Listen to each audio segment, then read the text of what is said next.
Coba dibayangin, gimana rasanya membangun sesuatu bukan cuma buat bantu orang hari ini, tapi buat ngasih kekuatan ke generasi-generasi setelah kita. Nah, di pembahasan kita kali ini kita bakal bedah tuntas dua kisah sosiopreneur yang pendekatannya tuh beda banget. Kita bakal lihat gimana salah satunya bisa bikin kekuatan ekonomi yang bisa dibilang abadi. Oke, kita langsung mulai aja ya.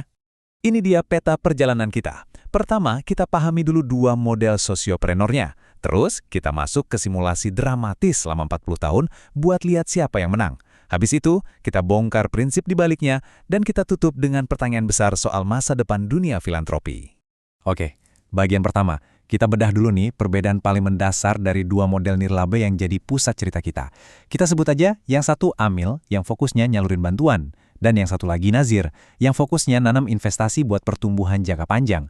Ini benar-benar pertarungan antara saluran versus benih. Nah, di sini nih letak bedanya. Model Amil itu kayak pipa air. Penting banget, tapi alirannya ya tergantung sama sumber air tahunan. Kalau donasi seret, ya alirannya kecil. Sementara model Nazir, itu kayak kita nanam pohon buah. Awalnya emang lama, butuh sabar. Tapi sekali berbuah, wah hasilnya bisa dinikmatin terus-terusan, tanpa henti. Satu bagi-bagi ikan, satunya lagi bangun peternakan ikan. Beda banget kan? Sekarang bagian paling serunya. Kita hidupkan kedua model ini dalam simulasi selama 40 tahun. Anggap aja ada dua organisasi.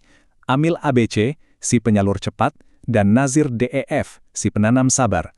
Dua-duanya jago banget cari dana, masing-masing dapat 100 miliar rupiah tiap tahun. Nah, pertanyaannya, dalam jangka panjang, siapa yang bakal menang? Oke, lihat deh tabel ini. Di tahun pertama, bedanya langsung kelihatan banget kan? Amil ABC kelihatan aman banget kan? Dana masuk, langsung disalurin, biaya operasional ketutup, beres. Tapi lihat Nazir DF, wah mereka justru berdarah-darah, langsung defisit. Kenapa? Karena semua dana pokoknya ditanam jadi investasi, nggak ada yang disalurin. Nah, ini nih pertaruhan gila-gilaan.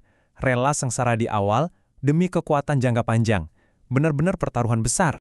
Tapi justru dari perjuangan di awal inilah sebuah kebangkitan yang luar biasa dimulai. Yuk kita lihat 6 momen paling penting di mana si kuda hitam ini, model Nazir, bukan cuma nyusul, tapi melesat jauh ninggalin model Amil.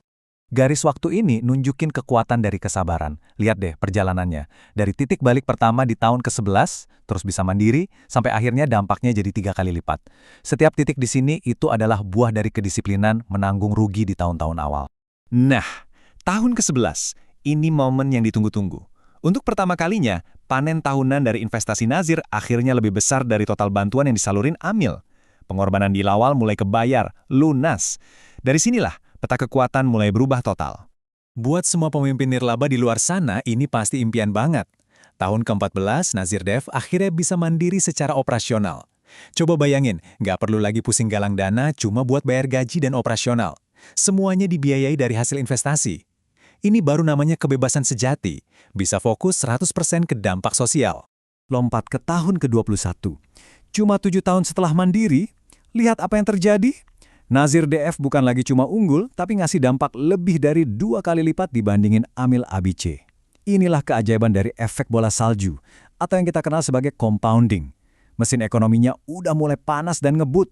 Di tahun ke-26, semua utang defisit dari masa-masa sulit di awal lunas. Organisasinya sekarang bukan cuma sehat, tapi udah bisa menghasilkan surplus. Artinya apa? Mereka bukan cuma bisa jalanin program yang ada, tapi bisa mulai inovasi dan melebarkan sayap dampaknya lebih jauh lagi. Keren banget! Dan puncaknya, di tahun ke-31 dan ke-39, dominasi Nazir Dev itu udah mutlak. Mereka ngasih manfaat sosial 3 kali lipat lebih besar. Ini bukan lagi soal unggul atau enggak, tapi udah main di level dampak yang totally different yang didanai sepenuhnya sama mesin ekonomi yang mereka bangun sendiri. Oke, jadi setelah 40 tahun yang penuh kesabaran itu, gimana hasil akhirnya? Siap-siap ya, angkanya benar-benar bikin melongo. Dan ini dia hasil akhir dari 40 tahun kesabaran dan investasi strategis. Basis aset sebesar 4 triliun rupiah. Gila kan? Ini bukan lagi cuma sekedar dana abadi biasa loh. Ini tuh udah jadi mesin ekonomi raksasa yang dibangun dari nol. Mesin yang sekarang siap bekerja untuk kebaikan selamanya. Biar kebayang 4 triliun itu segede apa, itu setara dengan punya 4.000 gerai minimarket. Kekuatan ekonomi raksasa yang bisa secara mandiri nguatin komunitas untuk generasi-generasi mendatang. Tentunya, hasil sebesar ini bukan sulap, bukan sihir. Ada resepnya, ada kerangka kerjanya yang profesional dan disiplin banget. Namanya wakaf korporat. Yuk kita bedah 4 pilar utamanya. 4 pilar inilah yang jadi pembeda. Pertama, investasinya harus hati-hati, biar pokoknya aman. Kedua, fokus jadi investor, jangan malah ikut-ikutan ngurusin operasional bisnisnya. Ketiga dan keempat, ini soal kepercayaan. Patuh sama aturan agama dan negara, plus punya tata kelola yang modern. Inilah yang mengubah lembaga amal jadi manajer investasi profesional yang punya misi sosial. Jadi, apa artinya semua ini buat para pemimpin nirlaba dan sociopreneur yang nonton sekarang? Pada akhirnya, pilihannya cuma 2. Mau terus-terusan ada di siklus galang dana tahunan yang dampaknya segitu-gitu aja, atau mau bangun pohon uang yang terus tumbuh, yang menciptakan dampak eksponensial dan kemandirian sejati. Inilah inti perubahannya. Kita bergeser dari mikirin bantuan sesaat ke membangun kekuatan ekonomi jangka panjang. Model wakaf korporat inilah jembatannya yang bisa membawa kita dari filantropi biasa menuju kedaulatan ekonomi yang mandiri dan berkelanjutan. So, pertanyaannya sekarang kembali ke Anda, para pemimpin perubahan. Siapkah organisasi Anda untuk berevolusi?